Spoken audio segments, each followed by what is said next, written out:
యెషయా గ్రంథం 25:8 ప్రభు అయిన యెహోవా ప్రతివాని ముఖం మీద బాష్ప బిందువులను తుడిచివేయును. ఈ ప్రపంచంలో ఎన్నో రకాల లిక్విడ్స్ ఉన్నాయి.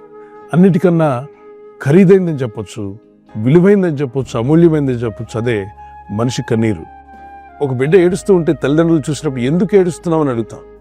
కుక్క పట్టి ఏడుస్తున్న బిడ్డ ఎత్తుకు తల్లి పరిగెత్తుకుని వచ్చి ఆ బిడ్డని ఎత్తుకొని ఆ కన్నీళ్ళు తుడిచివేసి, ఏడవద్దు నాన్న, నువ్వు ధైర్యంగా ఉండాలి, నువ్వు విచారపడద్దు, నీకేం కావాలో చెప్పు, నేను తీసుకొచ్చి ఇస్తాను కదా, నీ తల్లినిగా నేను ఉన్నానుగా, తండ్రిగా నేను ఉన్నాను కదా.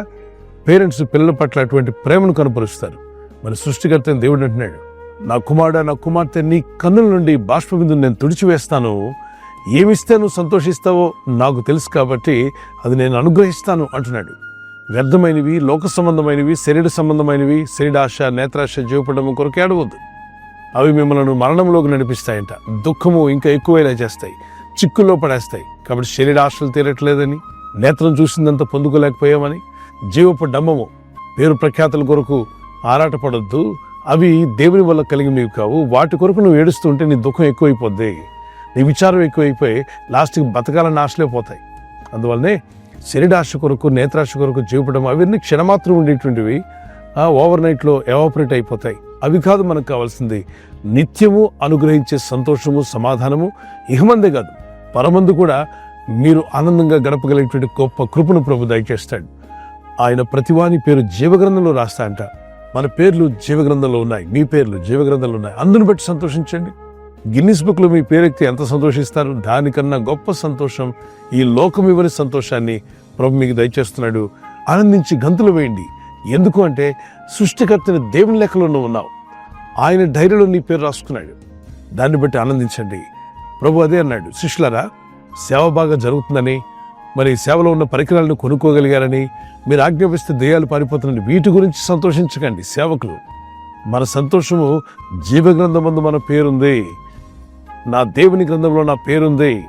అందును బట్టి సంతోషించినట్లయితే మీ ప్రతి అక్కర తీరుస్తాడు.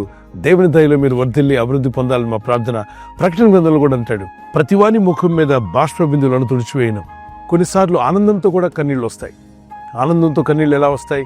25 సంవత్సరాలు ఎక్కడో తప్పిపోయిన కుమారుడు ఆ తండ్రి మళ్ళా తిరిగి కలుసుకున్నారు అనుకోండి. 25 years తర్వాత చాలా సంతోషంతో ఇద్దరు కలుసుకున్నప్పుడు వచ్చే కన్నీళ్ళు ఉన్నాయి చూసారా, అవి కూడా ఆనంద బాష్ప బిందువులు. ఆనందంతో వచ్చాయి.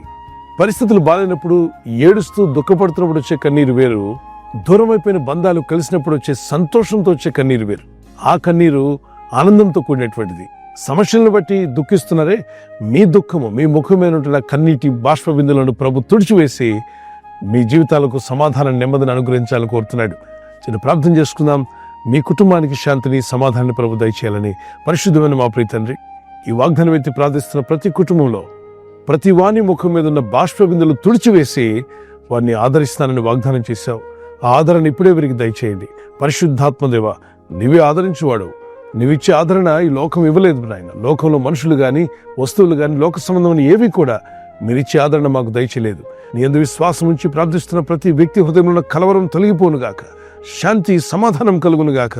ఈ రాత్రి నెమ్మదితో పండుకొని సురక్షితంగా కాపాడబడినట్లుగా నీ అగ్ని కంచి వేసి మమ్మల్ని కాపాడండి. మీ చిత్తములో కొనసాగే కృప అందరికీ దయచేయమని యేసుక్రీస్తు ప్రశస్త నామములో మీరందరికీ చక్కని నిద్ర దయచేసి తెల్లవారు లేచి కృపను మాకిమ్మని క్రీస్తు యేసు నామములో అడిగి వేడుకుంటున్నామా పరలోకపు తండ్రి, ఆమేన్, ఆమేన్. ఈ వాగ్దాన్ని మీతోనే ఉంచుకోకుండా లైక్ చేయండి, షేర్ చేయండి. అనేకులు ఈ యొక్క ఛానల్ సబ్స్క్రైబ్ చేసుకోమని తెలియపరచండి. సబ్స్క్రైబ్ చేయని వారు కూడా సబ్స్క్రైబ్ చేయండి. Good night. God bless you.